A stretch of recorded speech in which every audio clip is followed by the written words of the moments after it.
There's a snake on the trail, a hawk in the air, and the drone crashed into the tree. Question for today: who got warned in a dream to not return to Herod?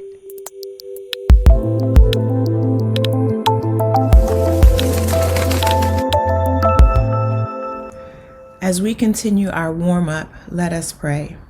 Adonai, we come to you in the name of Jesus, thanking you for this day's journey, thanking you for the strength that you are giving us day by day.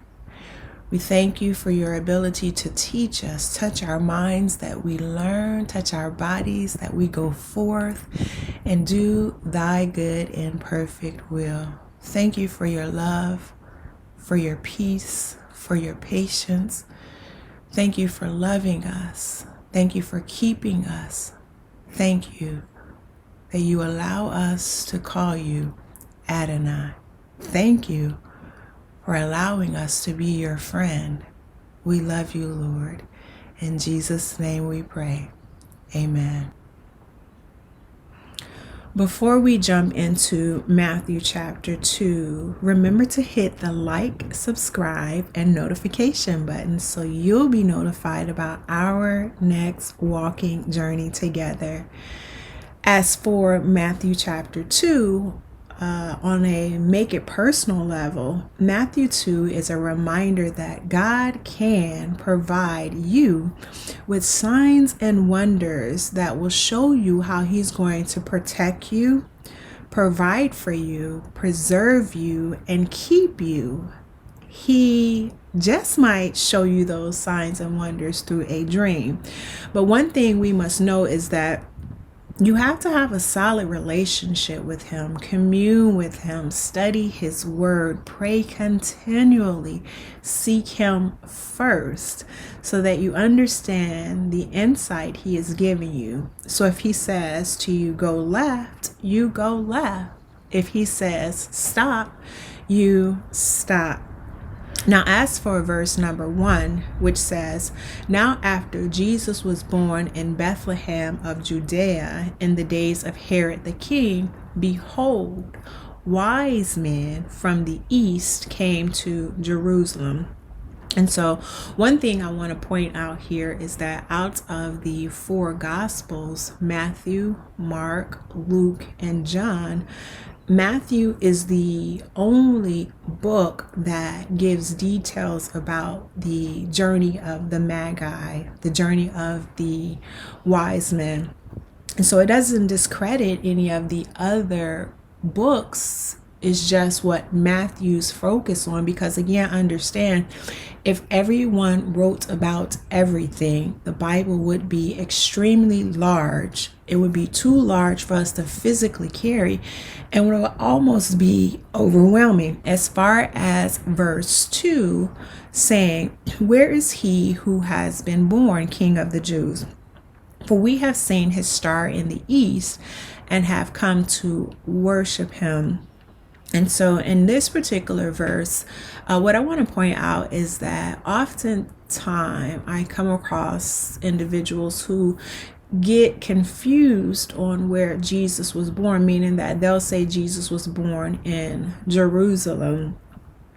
And I understand that they're kind of like tying, Jesus' last days here on earth with Jerusalem, but no, Jesus was born in Bethlehem. The Magi, they traveled from Jerusalem, but Jesus was born in Bethlehem. And so that's a distance of a little over 5 miles.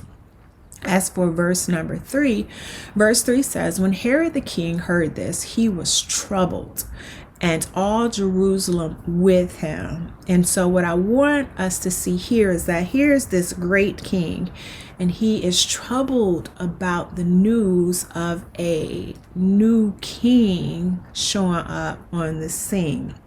And so for you and I, what we have to pull out from this is that, yes, someone may show up on the scene with the same credentials that I have, but I'm not to be troubled, because why? What God has for you, it is for you. He may send this person with the same credentials over here to save the world and send you over there to save the world.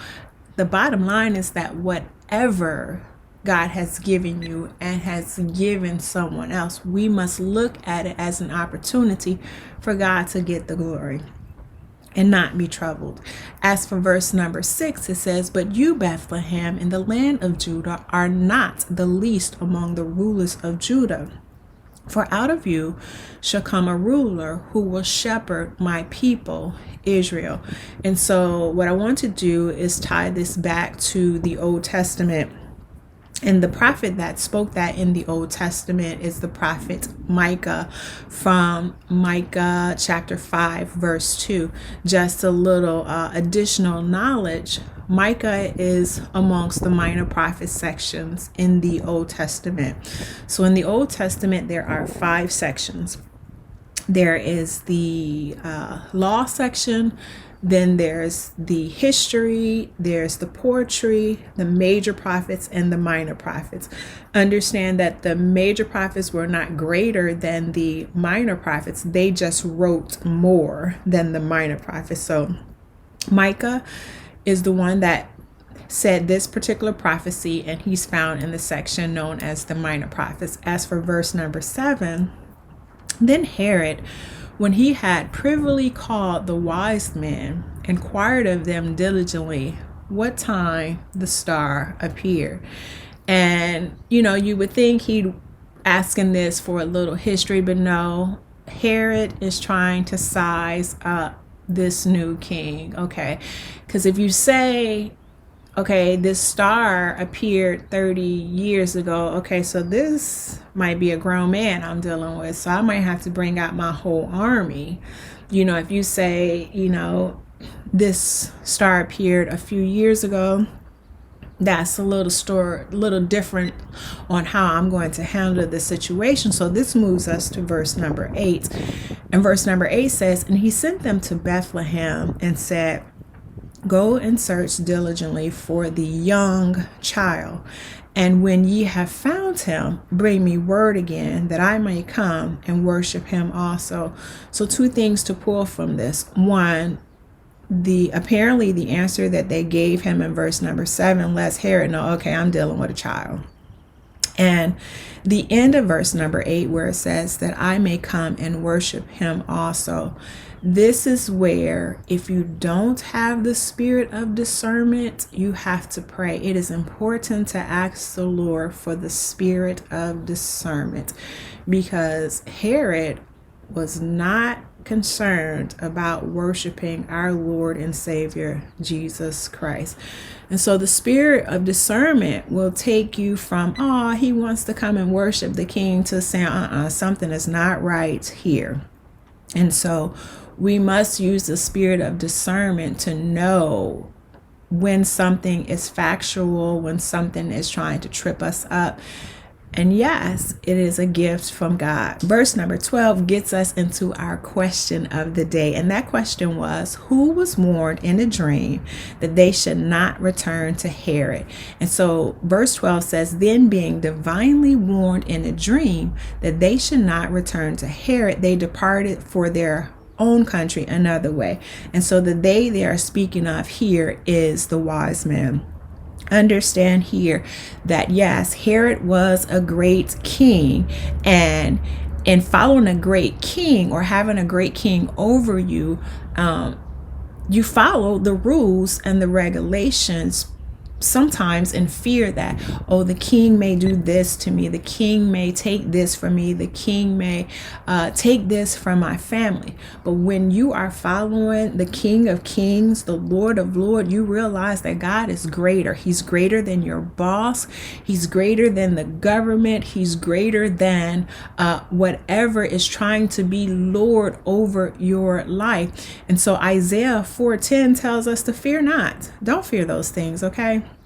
Isaiah 41:10, "Fear not, for I am with you. Be not dismayed, for I am your God. I will strengthen you. Yes, I will help you. I will uphold you with my righteous hand." on down to 13 and 14 to give a quick little summary of those verses, because it leads us to verse 15. And an angel of the Lord appeared to Joseph in a dream. Herod will seek the young child to destroy him. Joseph, Jesus, and Mary departed for Egypt. And so now to verse 15. And it was there until the death of Herod, that it might be fulfilled which was spoken by the Lord through the prophet, saying, out of Egypt I called my son. Hosea is the prophet that said this prophecy, and this was in Hosea 11 verse number 1. And Hosea is part of the minor prophet section. Going down to verse number 16 and verse 17 and 18. Then Herod, when he saw that he was deceived by the wise men, was exceedingly angry, and he sent forth and put to death all the male children who were in Bethlehem and all its districts, from 2 years old and under, according to the time which he had determined from the wise men. Then was fulfilled what was spoken by Jeremiah the prophet, saying, a voice heard in Ramah, lamentations, weeping, and great mourning, Rachel weeping for her children, refusing to be comforted, because they are no more. Jeremiah is a prophet that is found in the major prophet section. And so in the major prophet, there are 5 books, and those books are Isaiah, Jeremiah, Lamentations, Ezekiel, and Daniel. What you will notice here is that 4 of those books are actual people. 1 is not, and that's Lamentation. It is believed that Lamentations was written by Jeremiah. Why? Because lamentation means weeping. And so Jeremiah was known as the weeping prophet. So 1, that's why Lamentations was tied to Jeremiah, and 2, because the writing styles were similar. As a quick summary of verses 19 and 20, because it leads us down to 22. An angel of the Lord appeared in a dream to Joseph in Egypt. Arise, go to the land of Egypt. Here in verse number 22, it says, but when he heard that Archelaus was reigning over Judea instead of his father Herod, he was afraid to go there. And being warned by God in a dream, he turned aside into the region of Galilee. Here, understand this. Yes, God sent them in a particular direction, but then God warned them to take another direction.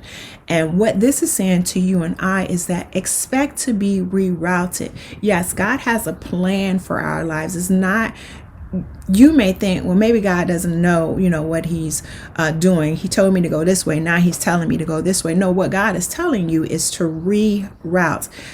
It would be too much information for God to download the whole life journey in us. And so he puts signs and wonders. He puts different things in our lives to let us know, okay, it's time to reroute. God may also tell others to reroute. And so we can't keep looking at people saying, oh, yesterday you said you was going to do this, and now you're doing that. 3 months ago, you said you were going to go here. Now you're going to go there. I can't take you serious. No, what we need to take serious is God. God is the rerouter. So if you see that God is rerouting you or rerouting someone else, all you have to do is say, God, you get the glory. I'll go where you want me to go. You get the glory. For verse number 23, it says, and he came and dwelt in a city called Nazareth, that it might be fulfilled which was spoken by the prophets, he shall be called a Nazarene. Understand here that this says prophets.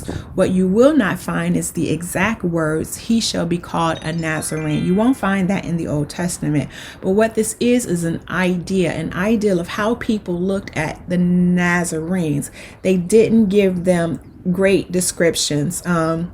And so just like Jesus, they didn't give him great description. So he was tied to the title Nazarene. But what you will find in the New Testament, somewhere in John, it says, can anything good come out of Nazareth? And it's speaking of our Lord and Savior, Jesus Christ. So this brings us to the conclusion of Matthew chapter 2. Remember, God can provide you with signs and wonders that will show you He is with you, that He will never leave you nor forsake you.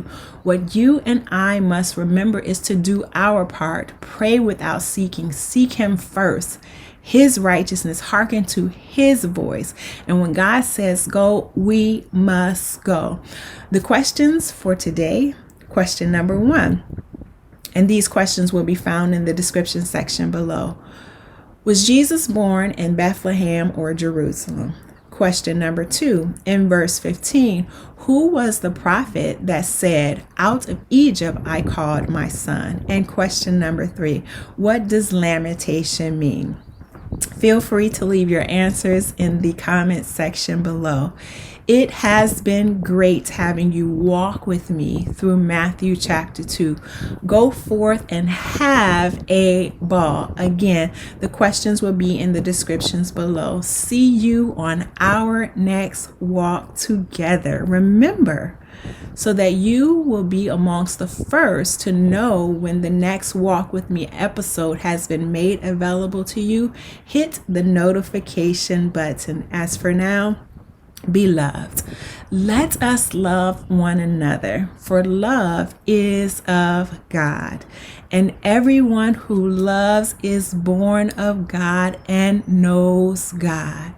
He who does not love does not know God, for God is love. Yes, honey. Keep at it. Keep at it. It came down a little bit.